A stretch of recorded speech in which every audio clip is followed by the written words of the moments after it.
Jemaah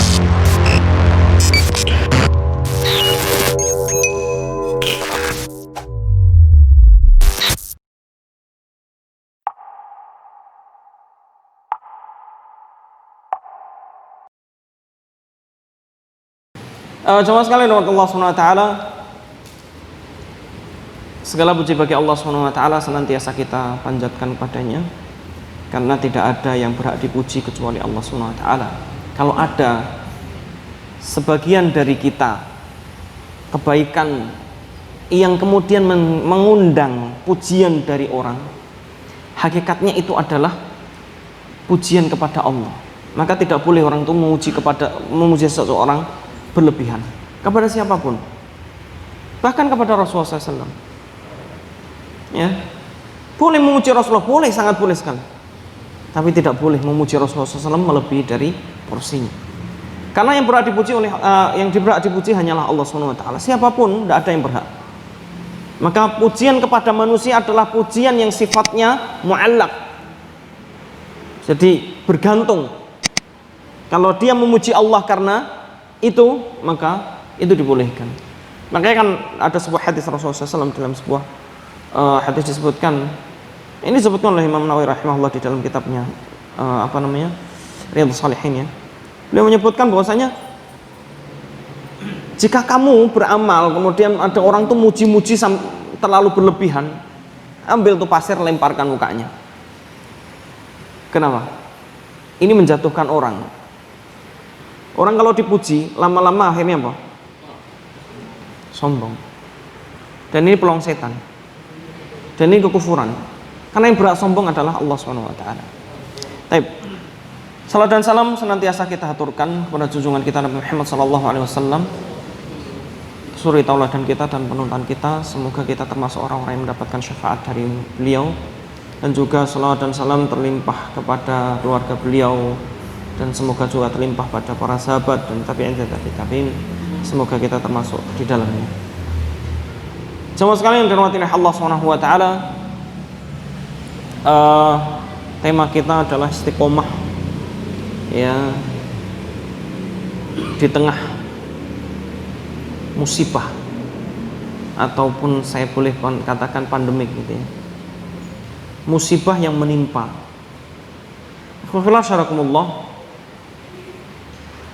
Istiqomah itu sesuatu kata yang gampang kita baca, kita dengarkan, kita ucapkan, tapi sangat berat sekali untuk kita laksanakan. Kenapa? Karena jarang sekali orang itu bisa istiqomah.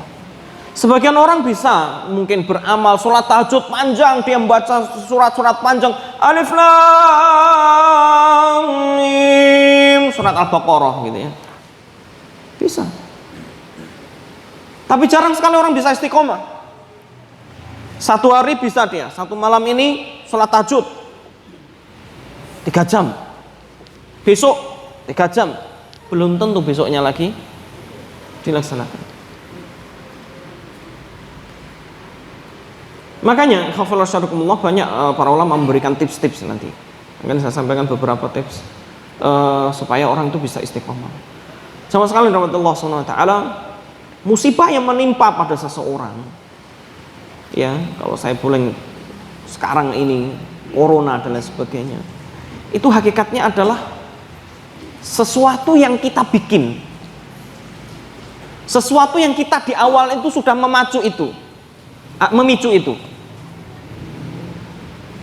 Karena disebutkan oleh Ibnu Qayyim al-Jauziyah rahimahullah, tidak ada satupun yang terjadi dari kejadian-kejadian, baik itu kejadian alam ataupun musibah yang menimpa pada seseorang, bahkan seorang merasa gundah, sedih, capek, marah, itu sebabkan oleh dosa yang dia lakukan. Karena dosa yang pernah dia lakukan, itulah Allah kemudian mengganjar sebuah musibah. Namun ada sebuah kabar baik bagi seorang muslim. Dari sebuah musibah itu tidak menjadikan dia kufur, maka musibah itu akan menjadikan rahmat baginya. Kenapa? Karena dengan musibah seorang itu akan dihapuskan dosa-dosanya oleh Allah SWT. Dengan musibah yang menimpa padanya, kemudian ia bersabar, maka Allah Subhanahu wa taala akan berikan kepadanya pahala yang besar dan akan dinaikkan derajatnya, diangkat. Ini musibah. Maka jangan khawatir. Ya, dengan musibah apapun, ya. Kalau ada orang, saya selalu ngomong, kalau ada orang yang menyamakan antara corona ini dengan taun gitu ya, saya sangat tidak setuju, sangat tidak setuju. Karena beda. Ya, corona ini tidak separah taun. Taun itu sangat mematikan. Sedangkan corona tidak. Kalau ada mematikan. Belum ada sejarahnya karena taun itu sembuh kecuali mukjizat Nabi Isa. Ya. Karena dalam sejarahnya taun ini adalah penyakit yang merupakan azab dari Allah SWT bagi orang-orang kafir di zaman sebelum bi'tsah Rasulullah SAW, sebelum masa Rasulullah SAW diutus. Itu sebagai azab. Ya, maka tidak ada yang sembuh dari taun. Pagi kena, sore mati, sore kena, pagi mati, begitu terus. Ya. Ini berbeda. Sedangkan corona banyak sekali orang kena penyakit corona kemudian sembuh. Dan bahkan tim ahli dokter diakui sampai sekarang belum ada yang membuktikan bahwasanya orang yang mati karena corona murni, nggak ada sampai sekarang. Betul enggak? Ya. Belum ada orang mati karena corona murni. Tidak ada penyakit penyerta dan sebagainya. Tapi ini musibah. Sehingga musibah bagi seorang mukmin itu menjadikan seorang mukmin itu semakin introspeksi.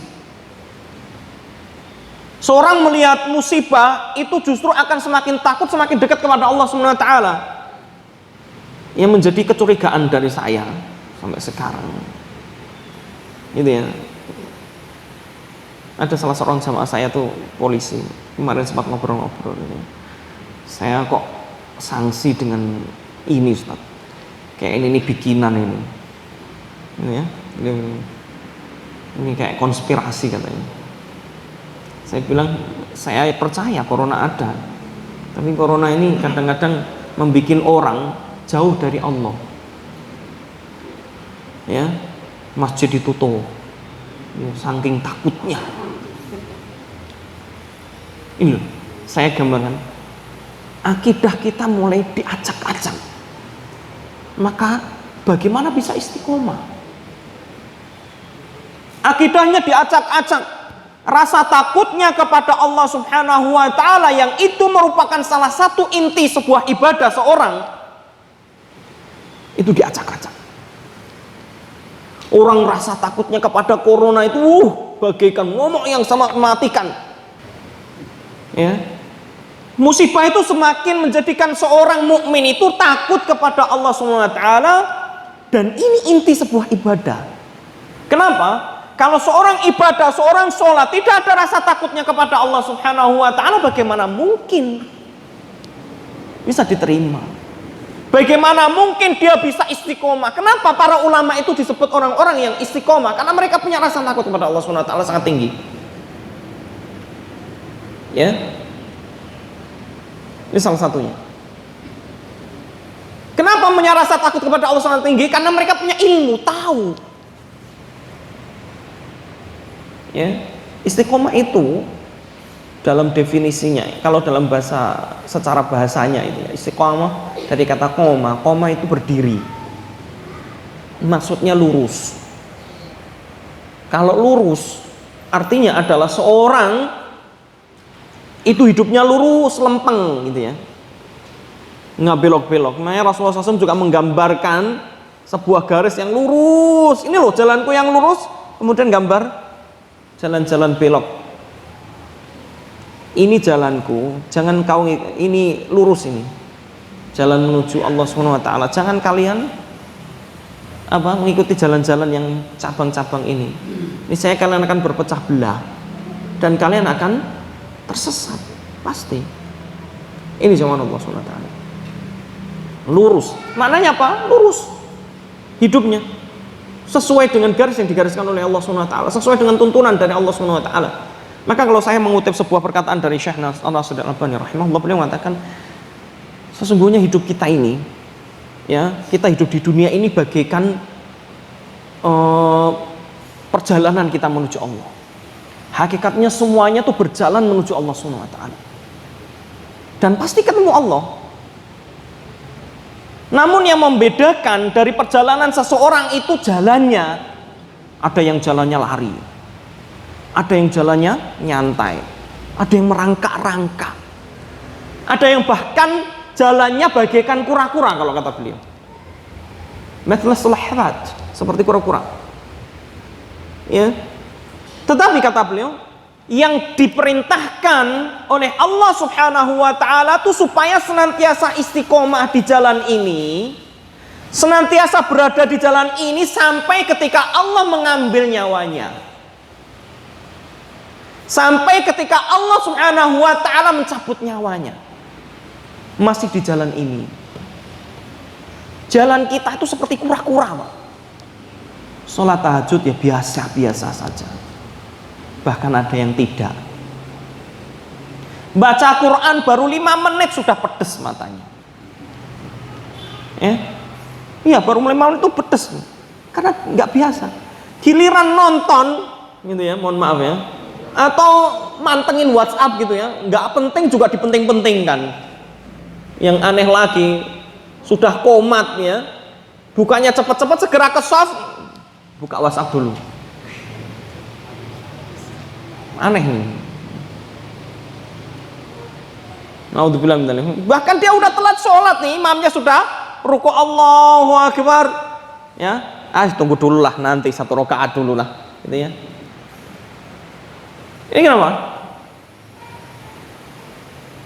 Imannya tipis ya, kok. Ya. Ini sama Allah Subhanahu wa taala. Padahal ketika seorang mukmin benar-benar cinta kepada Allah, maka timbul rasa takutnya besar kepada Allah Subhanahu wa taala, maka dia semakin mendekat. Ke masjid semakin sering, masjid semakin ramai. Ya. Makanya kalau Pak RW saya bilang gini, kalau ngomong sama saya, Ustaz, ini gimana nih softnya kok disuruh di jarak-jarak? Ya terserah Pak RW aja, saya bilang gitu kan. Kata itu teman-teman, alah nggak ada dalilnya, udah langsung aja lah katanya. Jadi nggak ada jaraknya sama sekali. Saya tidak mengkritisi sini ya, itu silahkan. Kalau itu bagian dari protokol silahkan, saya silahkan. Yang penting gini, jangan sampai justru dengan adanya musibah kita tuh jauh dari Allah. Coba bayangin waktu PSBB itu, masjid sepi, nggak tahu sini masih berjalan nggak? Sholat berjamaah masih ada ya? Ya. Taraweh masih ada ya? Oh, alhamdulillah taraweh. Meskipun saya juga sembunyi-sembunyi ya. Sama. Pak RW saya udah diem-diem aja Ustaz. Udah, yang penting sholat taraweh lah. Kalau nggak ada taraweh kayaknya nggak ada warnanya ini kita Ramadan. Ya udah taraweh aja. Ini ya. Alhamdulillah nggak ada apa-apa. Meskipun habis taraweh tiba-tiba ya selesai Ramadan, jarak berapa minggu kemudian, wah, istri saya positif corona. Positif corona, lagi hamil besar lagi, mau lahiran. Ya, alhamdulillah sekarang bayinya udah 3 bulan, hampir 3 bulan. Alhamdulillah sehat. Ya nggak tahu alat tesnya yang salah atau bagaimana gitu ya. Tapi lihatlah, saya bilang ini saya ngalami, saya kalau mau cerita panjang bukan majelisnya di sini. Tapi saya ngalami sendiri bagaimana saya melihat kondisi di rumah sakit. Saya lihat sendiri. Istri saya nggak sakit apa-apa, sehat walafiat gitu ya. Ketawa-ketawa bisa gitu. Karena gara-gara diisolasi jadi nggak bisa ketawa. Gitu. Ya. Coba ikhwah. Saya selalu bilang, setelah itu saya simpulkan benar. Saya analisa dari beberapa kasus, saya juga sempat dialog dengan dokter dan banyak dokter dan perawat. Kemudian saya dialog beberapa teman-teman yang ahli di bidang ilmu agama gitu ya. Ini loh yang menjadikan manusia kaum muslimin terutama, itu akidahnya semakin lama semakin digerogoti. Kenapa? Karena ia takut kepada selain Allah melebihi dari takutnya kepada Allah. Bermaksiat gak masalah, tapi ke masjid takut. Bermaksiat gak masalah, tapi terhadap corona itu ngeri-ngeri. Ya, ada orang bersin sedikit, corona ini. Ya. Saya sampai waktu itu agak-agak, saya cuman pilek beberapa, ya seminggu yang lalu lah.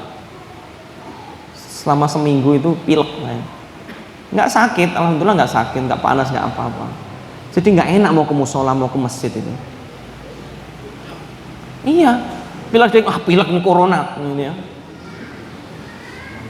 Dulu sebelum ada masa-masa corona orang pilek biasa aja gitu ya, batuk-batuk juga biasa aja. Malah kalau imamnya bacanya panjang, yang batuk banyak. Sekarang nggak ada yang berani batuk, mau imamnya panjang seperti apa nggak ada yang berani batuk, betul nggak? Nah, ini ada hikmahnya juga sih, ya. Nah, positifnya begitu ya, akhirnya panjangin aja, mana imamnya itu panjangin aja, Ustaz.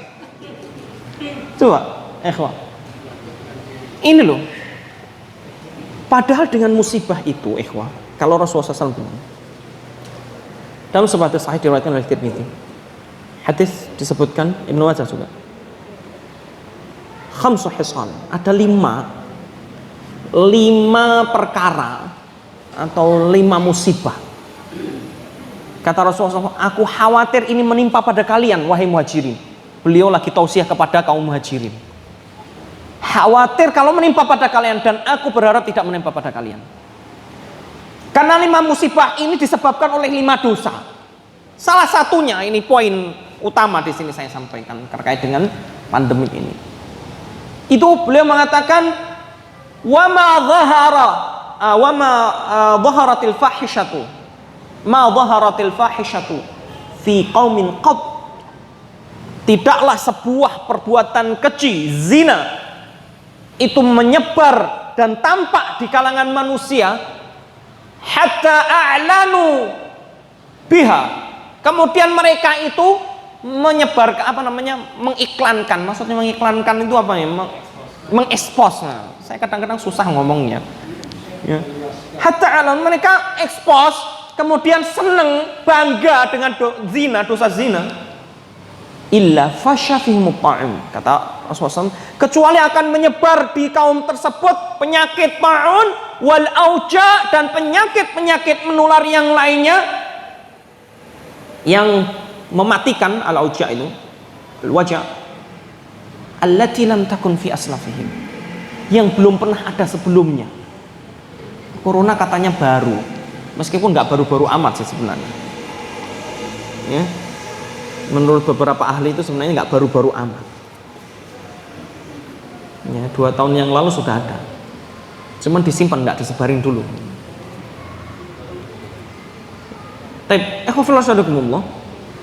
Ya, apa sebab terjadinya sebuah penyakit yang menular? Dosa, zina. Bahkan dalam sebuah hadis sahih disebutkan, Rasulullah SAW mengatakan, la taqumus sa'ah, tidak akan terjadi hari kiamat kecuali nanti akan ada suatu masa di mana orang mendatangi wanita, mohon maaf, zina maksudnya, di pinggir jalan, ndak malu, ndak tabu.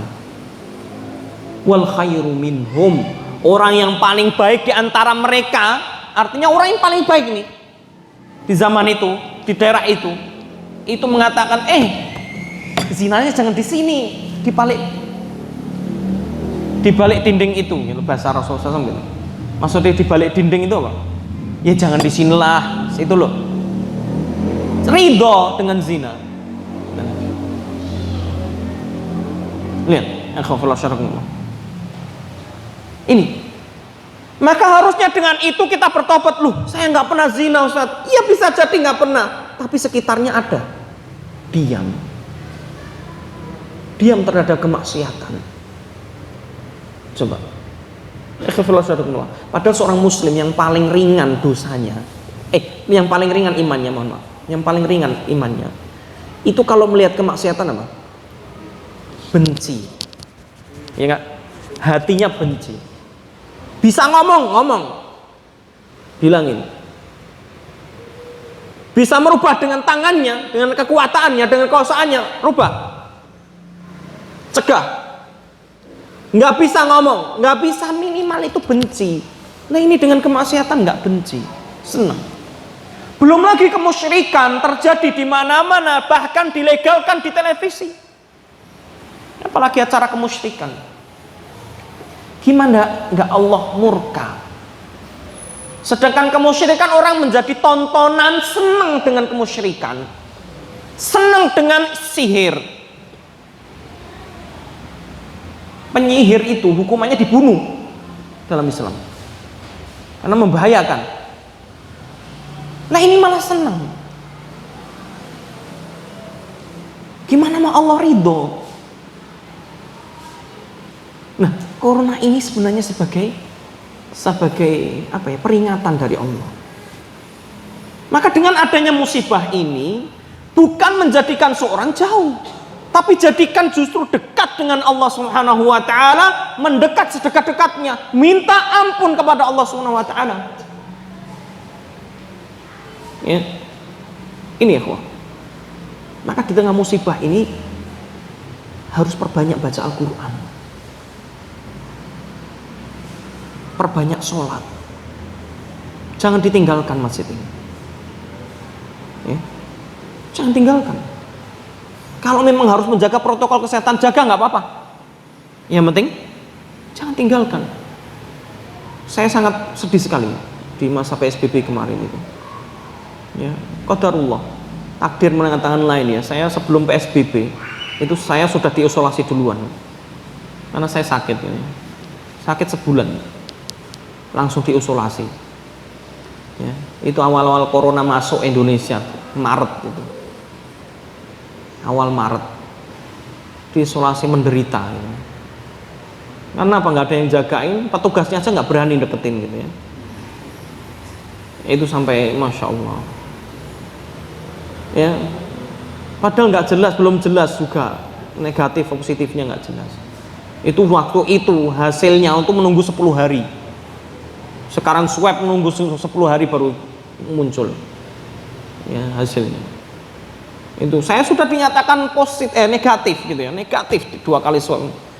Itu masih orang takut.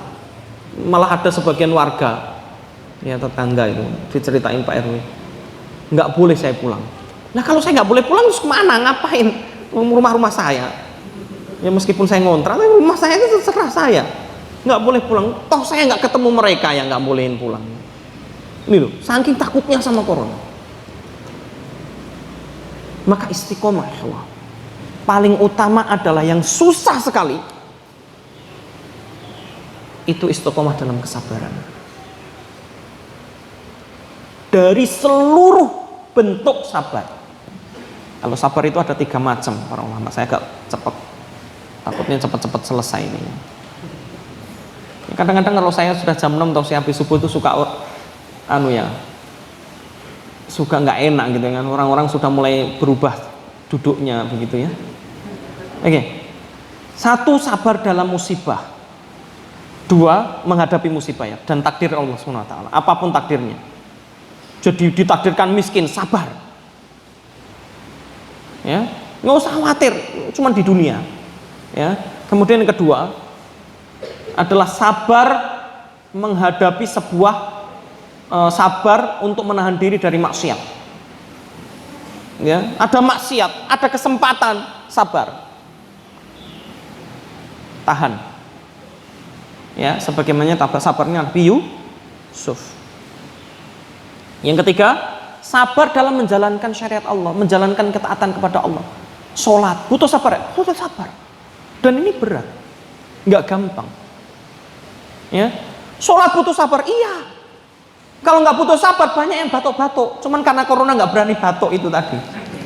Ya, beneran loh. Saya belum pernah dapati ada yang batuk sejak corona ini, nggak berani, batuk ditahan-tahan. Saya pun begitu gitu ya. Padahal batuknya karena keselak gitu ya, ditahan-tahan. Ya Allah, benar-benar ya, ini corona. Saya khawatir nggak, ada orang yang nggak nyaman begitu kan.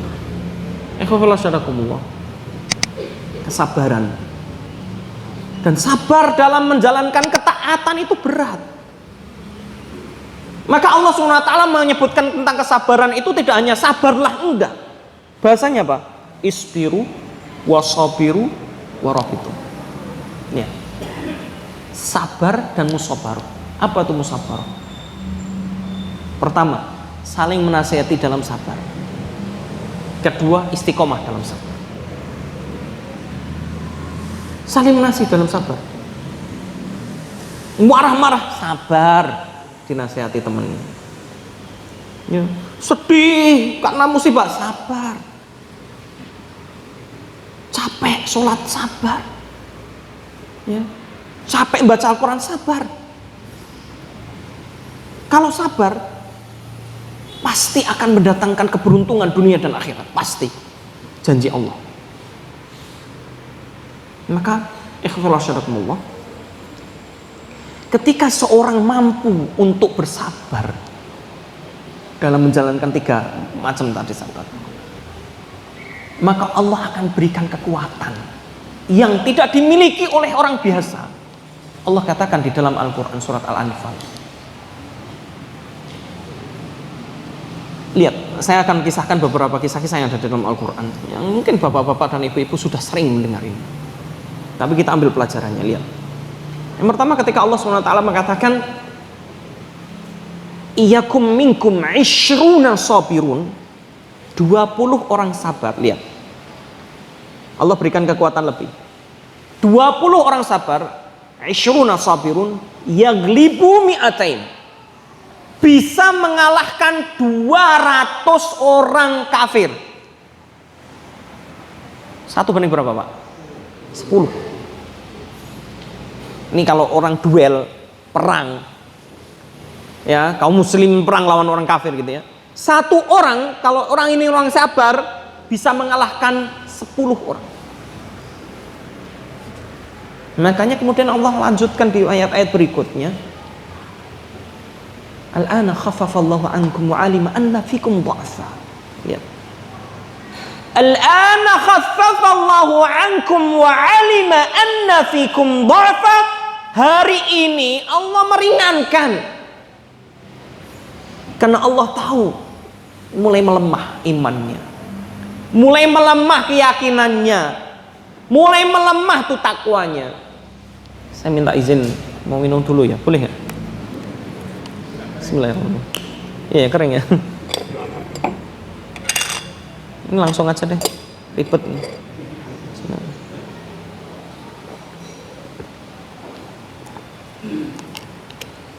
Maka kemudian Allah katakan apa? Maka 100 orang sabar, mi'atun sabiratun yaglibu mi'atain, 1 banding 2. 100 orang sabar bisa mengalahkan 200 orang kafir. Lihat, Allah ajarkan di sini apa? Terkait dengan sabar, supaya orang istiqomah dalam sabar, karena itu berat sekali. Kita ini saat ini diuji oleh Allah SWT. Dengan musibah ini sabar enggak? Ada sebagian orang enggak sabar. Karena dengan musibah ini banyak ekonominya yang turun. Bahkan ada yang anjlok. Mohon maaf, bahasa apa ini? Apa namanya? Bukan terjun payung lagi ya, terjun bebas. Bahkan ada orang yang mengatakan, Masya Allah, corona ini bikin enggak bersyukur. Ya, karena ekonominya turun. Padahal itu cuman dunia. Muslim itu harusnya siap. Ditakdirkan kaya siap, takdirkan miskin siap. Sebagian orang itu ditakdirkan kaya nggak siap, maka seperti Qarun. Karena nih kaum Musa, dia itu tadinya adalah kaumnya Nabi Musa. Dia itu termasuk golongan Nabi Musa. Dia orang yang beriman kepada Nabi Musa alaihissalam. Karena nggak siap kaya, lihat, Karena ada orang yang siap kaya, nggak siap miskin. Ada orang yang siap miskin, nggak siap kaya. Ini Qarun contohnya. Ya, waktu miskin, tadinya miskin, misalkan begitu. Tadinya miskin, kemudian minta supaya kaya, minta Nabi Musa supaya mendoakannya dan lain sebagainya. Allah SWT dengan berkahnya doa Nabi Musa, doanya Nabi Musa dikabulkan, Qarun menjadi kaya. Akhirnya jualan emas dan lain sebagainya. Dalam riwayat disebutkan dia kemudian bisa jualan emas dan untungnya besar jualan emas itu. Ya, akhirnya kekayaannya sangat melimpah sekali. Ini tanda ini. Belum, enggak. Melimpah, saking melimpahnya akhirnya melupakan dia dari ibadah, saking melimpahnya lupa syukur, akhirnya zakat pun tidak mau. Karena di dalam riwayat disebutkan kemudian Nabi Musa mendatanginya melalui awalnya adalah dengan utusannya dan kemudian dia nggak mau, akhirnya Nabi Musa sendiri yang datang. Akhirnya Nabi Musa datang mengatakan, Qarun, sesungguhnya engkau dulu tidak seperti ini, Allah berikan ini semuanya, maka mana rasa syukurmu dengan mengeluarkan hartamu? Apa katanya? Enggak. Ada sebuah perkataan yang kemudian dikutip oleh Allah SWT dalam Al-Quran. Apa? Kata Qarun, ini loh bahayanya kata egoisme saya gitu loh. Apa kata Qarun? Innama utituhu ala ilmin indi. Ini saya punya ini semuanya, kekayaan ini semua karena keahlianku, karena kepinteranku. Ngapain saya keluarkan untuk orang lain? Maka Allah murka sekali, ditenggelamkanlah Qarun bersama harta-hartanya. Dan sejarah nih belum pernah ada sebelumnya di mana Allah menenggelamkan itu seperti tanah kemudian seperti ambles gitu ya, ya begitulah, susah ngomongnya ya, tanahnya jadi kemudian mengubur hidup-hidup. Dan ini terjadi di Indonesia ya, belum lama musibah di Palu, karena beberapa waktu yang lalu setelah musibah kira-kira 1 tahun atau berapa itu, kata Allah menakdirkan kakak saya meninggal dunia. Kakak saya di Palu, bukan di Palu gini ya, di Palu sana ya. Kemudian saya mengunjungi tempat-tempat yang yang mendapat musibah. Antum tahu 3 musibah atau 3 adab yang pernah menimpa, 3 model adab yang pernah menimpa kaum sebelum Rasulullah SAW, sebelum kaumnya Rasulullah SAW. 1, banjir, terus jadi tsunami. Yang kedua, tanah hidup. Tanah itu tiba-tiba likuifaksi ya, betul, tanah hidup seperti yang terjadi pada Qarun. Waktu itu ada guide-nya, temannya kakak saya gitu ya, teman kakak ipar saya. Kemudian diajak saya jalan-jalan. Ayo lihat Ustaz, lihat kondisi. Itu antum tahu? Saya melihat sendiri, itu ada tumpukan tanah raksasa, pokoknya tanah besar sekali. Kata beliau, ini dulu, ini adalah sebuah desa, satu desa ya, yang ramai, padat penduduk, tidak ada yang tersisa. Kan dikabarkan sekian ribu, 4.000 atau berapa gitu. Padahal aslinya saya dulu pernah tinggal di sini nih, dekat sini, kata dia. Nggak mungkin 4.000, karena saya lihat sendiri di data kependudukan itu ada sekitar 15.000 orang. 15.000 penduduk di situ. Kemudian yang selamat dikabarkan itu 3.000. Tapi kenapa yang dikabarkan mati hilang itu 4.000? Nggak mungkin dong. Berarti sekitar berapa? Kalau selamat sekitar 12.000 habis. Saya lihat, terus ini kok padat sekali gitu ya. Maksudnya tanah itu seperti batu. Kenapa pemerintah pada saat itu nggak mengevakuasi? Karena sudah dianggap kuburan massal. Karena apa tahu nggak? Saya menyaksikan sendiri, itu yang namanya tanah itu kayak semen, keras sekali. Saya ketok-ketok itu. Saya penasaran, saya benar-benar penasaran untuk ketok-ketok. Itu seperti tanah, seperti semen. Kuat sekali. Ya pantesan. Kata beliau kan, ini kalau seandainya dievakuasi, itu butuh biaya besar sekali. Ya, butuh biaya besar sekali. Dan butuh tenaga yang lebih. Waktunya panjang. Habis biaya. Akhirnya sudah dianggap kuburan massal aja, ditutup oleh pemerintah setempat. Nggak boleh masuk kecuali ya cuma sekata gitu. Nggak boleh dijadikan tempat untuk permukiman, nggak boleh. Niat. Terus kemudian cerita lagi ada sebuah desa yang pindah. Itu ceritanya. Balaroa kalau nggak salah, seingat saya namanya desanya. Itu desa pindah berapa meter? 10 kilometer. Terus saya mikir pindah itu, tadinya dia ngomong ada yang desa pindah, nanti kita lihat ya, gitu ya. Saya mikir desa pindah itu gimana gitu, orang-orangnya pada pergi semua mungkin karena musibah itu gitu kan, saya pikir. Ternyata desanya yang pindah, seorang-orangnya hilang, benar hilang. Terus desanya kemana? Ya ini, saya diajak jalan gitu, pakai mobil kan. Ya ini desanya ini. Terus kemana? Ya sudah tertimbun. Itu seorang-orangnya. Saya masya Allah, alhamdulillah. Yang ketiga, azab yang menimpa pada mereka adalah gempa.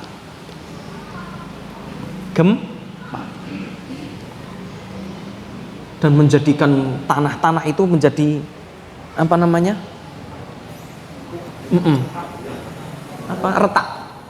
Dan bukan hanya retak, yang saya saksikan sendiri itu bukan hanya retak tapi yang satu tinggi, yang satu rendah, itu terjadi. Ya. Waliyadzubillah, naudzubillah. Coba ya, terjadi di Indonesia loh. Gempa di mana-mana di Indonesia terjadi. Sebabkan oleh dosa. Ini. Sehingga menanggapi dosa itu adalah musibah yang sangat mengerikan. Itu karena Allah murka. Kalau Allah sudah murka, maka semua makhluknya juga murka. Malaikat akan murka. Ya. Kemudian apa? Alam semesta juga ikut murka. Ini jelas sekali. Ya. Saya sedikit bacakan. Ini sering saya sampaikan di beberapa pengajian. Rasulullah SAW pernah menyampaikan, membaca sebuah ayat dalam surat Maryam. Di akhir-akhir surat Maryam itu Rasulullah membacanya. Innal ladzina amanu wa 'amilus salihati sayaj'alu lahumur rahmanu wadda. Sesungguhnya orang-orang yang beriman dan beramal soleh, maka Allah akan berikan kepadanya kecintaan. Kalau pengen azab ini cepat selesai, nih. Kalau pengen azab ini, pandemik ini, saya katakan azab, peringatan. Ya, ini cepat selesai, maka cari kecintaan dari Allah. Supaya Allah cinta bagaimana? Mendekat, bertobat. Ya. Sesungguhnya orang yang beriman dan beramal soleh, Allah akan jadikan baginya kecintaannya. Allah akan berikan kecintaannya. Maka disebutkan oleh Rasulullah SAW, Rasulullah menafsirkan ayat ini dengan mengatakan, Innallaha idza ahabba 'abdan da'a Jibril faqala lahu ya Jibril inni ahbabtu fulanan fa'ahabbahu thumma da'a ahlas sama ya ahlas sama innallaha ahabba fulanan fa'ahibbu fawudi'a lahul qabul fil ardh. Kata Rasulullah SAW, sesungguhnya jika Allah sudah cinta sama orang, ini si fulan, Allah cinta sama orang, maka Allah akan memanggil Jibril, Jibril, sini. Kenapa Jibril? Karena malaikat paling utama. Kenapa Jibril? Karena malaikat paling mulia.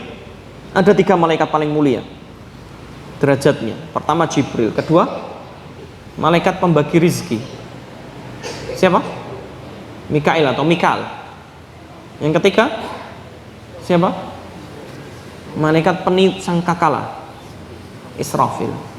Ini 3 malaikat paling mulia yang disebutkan oleh Rasulullah SAW. Baik. Kemudian apa? Jibril dipanggil. Jibril sini, saya cinta sama orang ini. Cintai dia.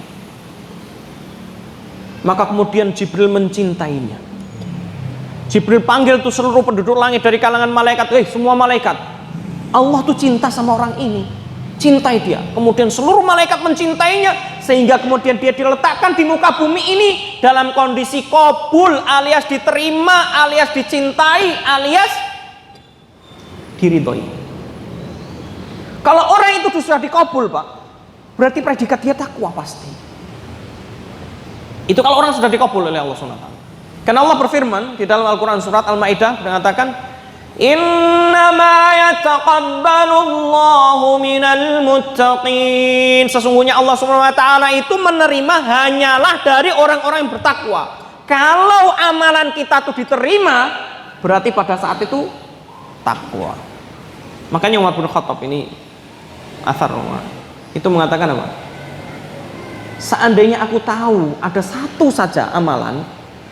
amalan yang diterima oleh Allah SWT, niscaya aku berharap Allah mematikan aku pada saat itu. Kemudian beliau membaca ayat ini. Kenapa?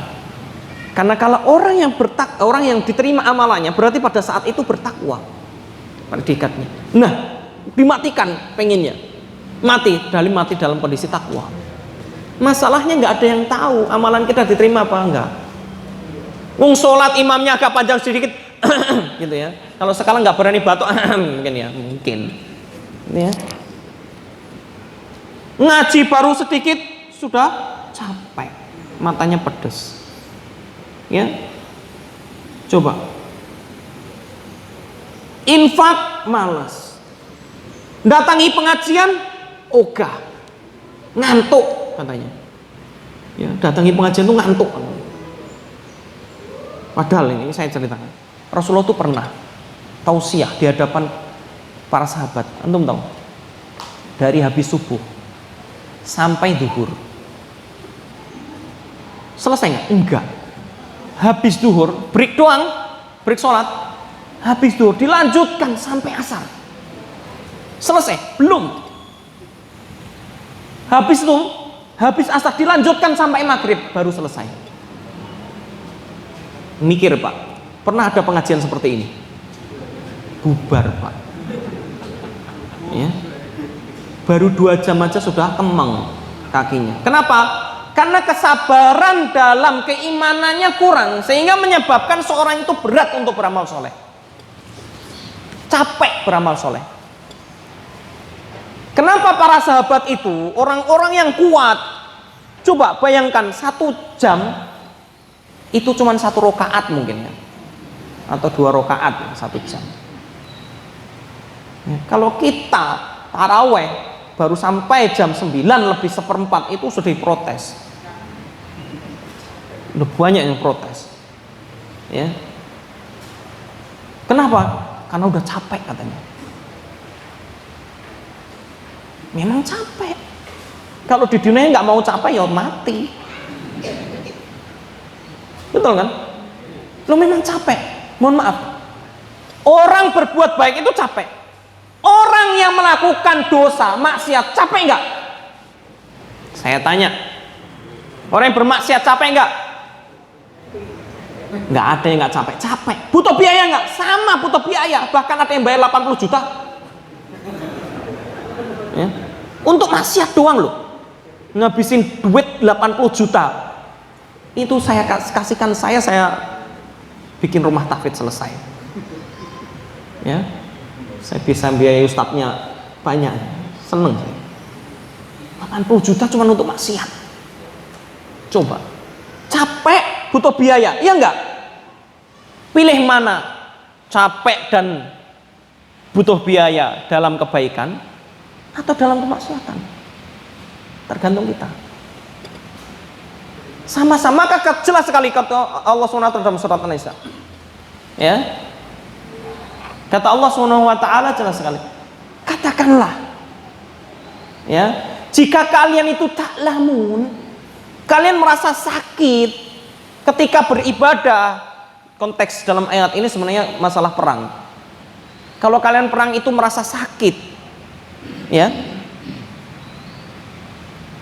fa innahum ya'lamuna kama ta'lamun. Sesungguhnya mereka orang-orang kafir ketika mereka bermaksiat memusuhi Allah, mereka tuh capek, mereka sakit, mereka butuh biaya, meluangkan biaya besar. Betul enggak? Ada satu membedakan, sama-sama capek. Wa tarjuna minallahi ma la yarjun. Lihat. Tetapi kalian berharap sebuah harapan yang sangat besar. Dan harapan itu bukan harapan palsu kepada Allah Subhanahu wa taala. Ma la yarjun, dari apa yang mereka tidak harapkan, karena mereka tidak akan pernah dapat. Kita capek nih, mohon maaf nih, capeknya kita setelah sholat kemudian pengajian itu dihitung pahala sholat. Dalilnya apa? Jelas hadis riwayat Muslim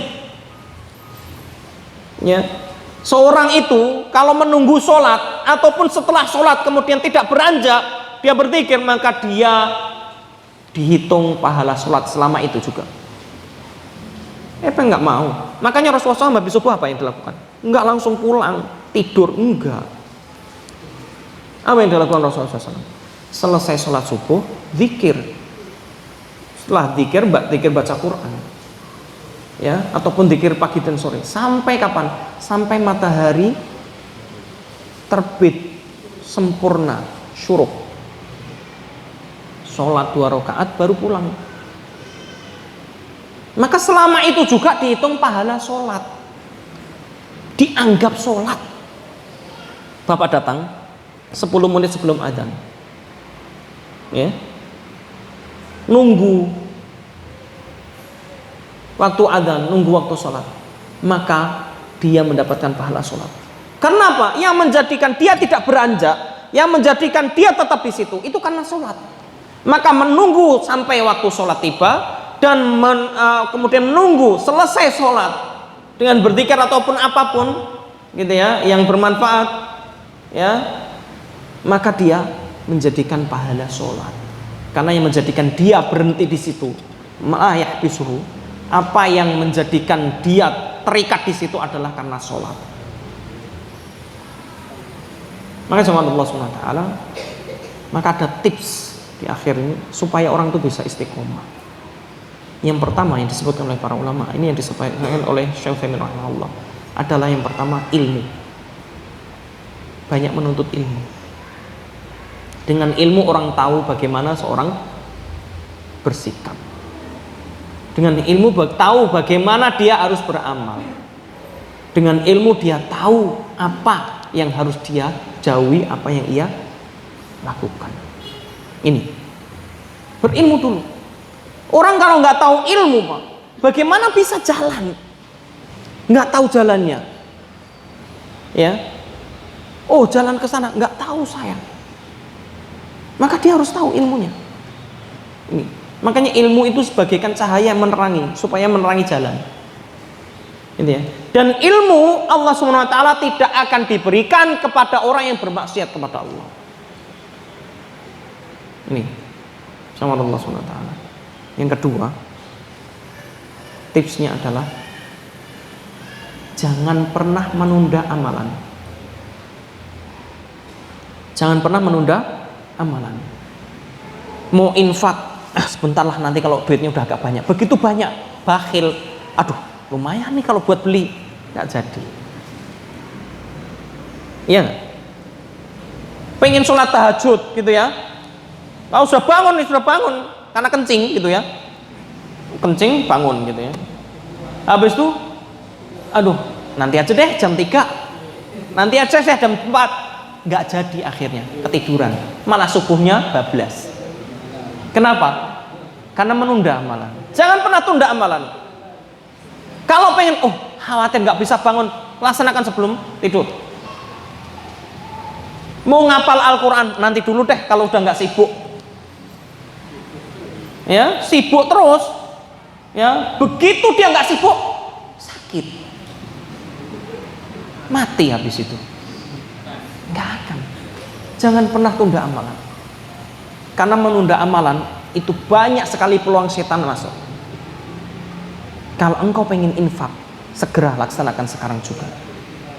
Kalau engkau ingin sholat tahajud, laksanakan. Kalau engkau ingin sholat, ingin baca Quran, ingin ngapal Quran, laksanakan. Jangan pernah menunda. Penundaan itu berbahaya. Jangan ditunda. Ya. Kalau urusan dunia tunda nggak masalah, tapi urusan akhirat jangan pernah ditunda. Ya. Pengen hafal Quran, udah lama nggak pengen hafal Quran, hafalkan aja. Satu hari hafalkan 3 ayat, besok terus. Yang ketiga, tipsnya adalah jangan pernah berpikir sesuatu itu besar terus, tapi susah untuk dilaksanakan. Tapi apa? Laksanakanlah secara terus menerus meskipun sedikit. Kalau kita baru bisa sholat tahajud 2 rakaat, sholat witirnya 1 rakaat, atau bahkan belum bisa sholat tahajud, cuman witir aja, nggak apa-apa, laksanakan dulu. Tapi laksanakan tiap hari, tiap malam. Ya, laksanakan tiap malam, terus. Ya, belum bisa baca Quran banyak gitu ya. Suatu hari 5 lembar belum bisa, satu hari baru setengah halaman, laksanakan. Tapi lanjutkan terus, setengah halaman, besok setengah halaman, besok setengah halaman, terus setiap hari. Jangan berhenti, karena berhenti itu akan menjadikan peluang setan. Ya, makanya kita dapati, mohon maaf ya, orang yang biasa puasa, mungkin teman-teman ada yang pernah sering puasa lah. Coba, kalau orang sering puasa, begitu puasa Ramadan atau puasa apapun, gampang nggak selanjutnya? Tapi jarang puasa, begitu puasa sekali rasanya berat sekali, betul enggak? Orang nggak pernah puasa, tiba-tiba puasa Ramadan, awal puasa Ramadan lemes, ya. Itu masjid-masjid dekat-dekat kantor itu pasti rame, orang tidur, ngorok semuanya gitu ya, rame. Kenapa? Karena lemes, puasa lemes, seakan-akan nggak makan baru sehari, itu seakan-akan udah mau mati. Alhamdulillah, alhamdulillah. Coba, kenapa seperti ini? Ya, karena nggak istiqomah. Tapi orang kalau istiqomah, Pak, mohon maaf nih, kalau masjid sini, ya sudah biasa yang namanya imam baca panjang, itu mau baca panjang kayak apa udah biasa. Tapi kalau biasanya pendek, gitu ya, biasanya cuman kulhu gitu ya. Tiba-tiba baca surat yang lainnya yang agak panjang, nabak seumpama gitu. Amma yatasaalun, langsung gitu ya, aduh nih panjang, bayangannya panjang aja gitu.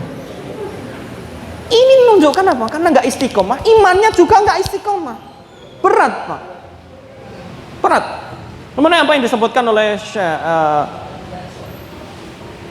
Utsaimin rahimahullah, supaya orang bisa istiqomah, supaya orang bisa banyak-banyak berdoa,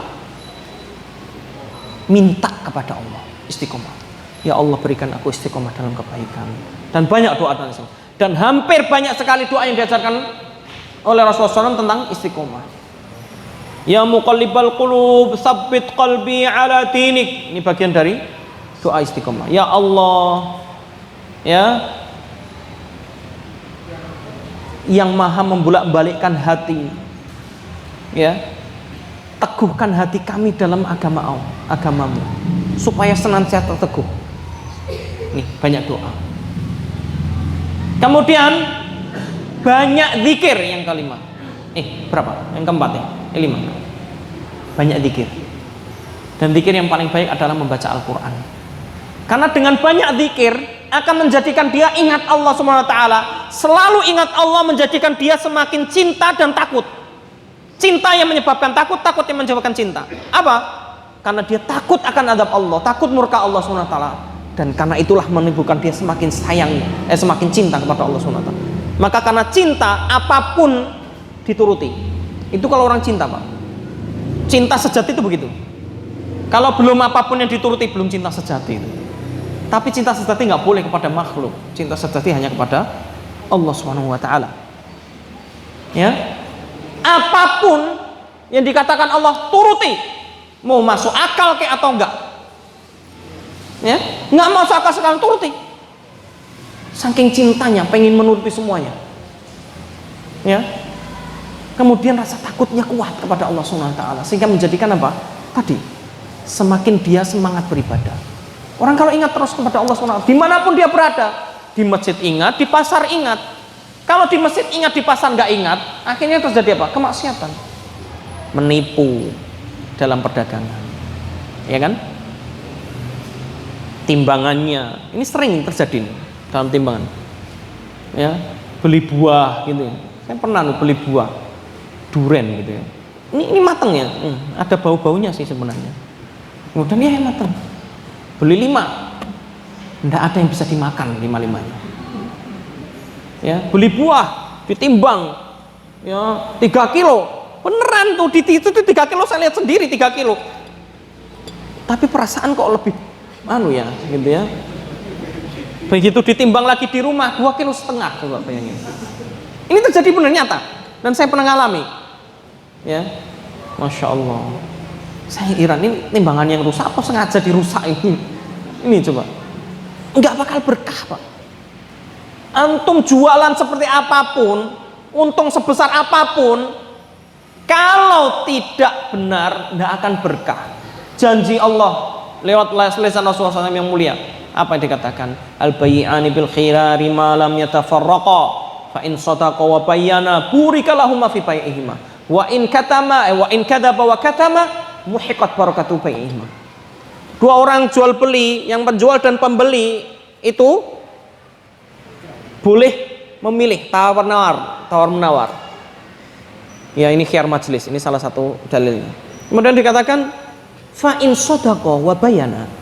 Kalau saling jujur dan saling terbuka, sama penjual juga terbuka, pembeli juga terbuka, jujur, maka akan diberikan keberkahan keduanya. Loh, cuman jual beli loh Pak. Jual beli keuntungan, dapat keuntungan dunia, tapi dapat keuntungan akhirat kalau saling jujur. Apa keuntungan akhiratnya? Jelas pahala, diberikan keberkahan di dalamnya. Mungkin untungnya sedikit, untungnya cuma 1.000, tapi 1.000-nya berkah, lebih besar dan lebih baik daripada untung 1 juta tapi hasil nipu. Kan haram. Begitu juga kalau kadzaba wa katama, mereka saling saling dusta dan saling menutupi, dihapuskan keberkahan. Lihat apa yang sekarang tuh banyak penjual yang menipu. Oh ya, pembeli yang nipu juga banyak. Ya, penjualnya nipu gitu ya. Harganya berapa ini? Harganya 150.000 gitu ya. Kata pembelinya, mosok mahal sekali. Udah ditawar, ya, ditawar 100.000. Kata penjualnya, ya modalnya aja nggak dapat 100.000. Padahal dia belinya cuma 70.000 gitu ya. Pembeli nggak mau kalah. Di sono aja harganya ini 80.000 katanya. Padahal di sono mana? Ya, bohong. Ya. Kemarin saya beli itu cuma 90.000, ini kenapa mahal sekali? Ya, bohong juga pembelinya, nggak bakal berkah. Ya, padahal jual beli itu remeh sebenarnya. Nggak usah banyak cincong, nawar boleh nggak boleh ya sudah. Kalau nggak mau nggak usah beli, selesai urusan, nggak usah bohong. Ya, penjual juga sama. Saya jual nih 150, mau ambil, nggak mau ya sudah. Kalau dia pengennya segitu, nggak usah pakai banyak bumbu-bumbu halus gitu ya. Itu. Nah, ini semuanya kalau orang punya rasa takut kepada Allah, zikir terus, ingat Allah begitu jual, mau nipu, mau bohong, nggak boleh, nanti Allah murka, akhirnya nggak jadi. Ya. Kejujuran itu membawa keberuntungan sampai kapanpun. Sudah setengah tujuh ya, sedikit. Ada kisah nyata di Malaysia, ada seorang, ya sebenarnya saya banyak sekali yang cerita, nah apalah. Ada seorang Yahudi, orang Yahudi datang dari negara lain gitu ya, orang Yahudi datang ke Malaysia, beli sebuah warung gitu ya, sebuah toko gitu ya, yang punya orang Muslim, ya konon katanya keturunan Arab dalam kisah ini. Nyata ini yang menceritakan kepada saya salah seorang teman sekaligus pernah dia jadi seorang dosen gitu ya. Nah beliau ini orang Yaman aslinya, ya Ustaz Badr namanya. Beliau cerita kisah nyata ini dialami oleh temannya di Malaysia sebagai seorang pengusaha, orang keturunan Arab. Nah kemudian apa? Anaknya masih kecil pada saat itu, sekitar umur berapa ya? 8 tahunan lah, atau sekitar 9 tahun, masih kecil lah pokoknya. Ada orang Yahudi ini beli ini harganya berapa? Oh katakanlah seumpama, oh harganya 5 ringgit. Padahal harga aslinya cuma 1 ringgit. Tapi si anak ini karena tahu ini orang Yahudi nih, dari ciri-cirinya, antum tahu salah satu ciri-ciri Yahudi, pecinya kecil di sini lagi gitu ya, itu salah satu ciri-cirinya, ya. Maka langsung ditipu sama si anak ini, harganya 5 ringgit, padahal aslinya harganya 1 ringgit. Nah pas bapaknya nggak ada, nah sampai kemudian bapaknya datang, tadi ada yang beli nggak selama saya tinggal? Wah ada. Beli apa? Ditanya, oh beli ini. Kamu saya kasih harga berapa? 5 ringgit. Loh, kok kamu bohong? Nggak boleh, dosa. Siapa yang orang Yahudi? Biarin orang Yahudi ini. Kata bapaknya, nggak boleh. Menipu siapapun nggak boleh. Akhirnya apa? Diambil tuh uang 5 ringgit, dicari sampai berhari-hari orang tadi, sampai ketemu di apartemennya, didatangi. Ya, setelah sekian hari didatangi, kemudian dikembalikan. Dulu kamu pernah beli di sebuah toko ini? Iya. Ini loh, uang 5 ringgit saya kembalikan semuanya. Karena harganya tidak 5 ringgit, harganya cuma 1 ringgit. Kenapa kamu nggak apa-apa, saya ikhlas, kata si Yahudi. Enggak, saya nggak mau memakan duit yang haram, karena itu akan menjadi api neraka. Orang Yahudi ini langsung bersyahadat masuk Islam. Kata orang Yahudi ini apa? In ghoshastani mitron faqad ghoshastuka kilometer. Kalau kamu menipu aku 1 meter, saya sudah menipu kamu 10 meter, 1 kilo. Tahu nggak? Duitnya palsu. Duit yang dibawa Yahudi ini palsu. Duit palsu. La ilaha illallah. Kemudian dia masuk Islam. Kemudian dia bayar dan kemudian masya Allah, ya bersyukur. Ini bagian dari, makanya pasti membawa keberuntungan dunia dan akhirat. Itu kalau orang ini disebabkan apa? Karena takut kepada Allah, istiqomah. Ya, berzikir, senantiasa berzikir kepada Allah Subhanahu wa taala. Ini yang sahabat saya sampaikan pada kesempatan pagi hari ini. Ya, sebenarnya tadi saya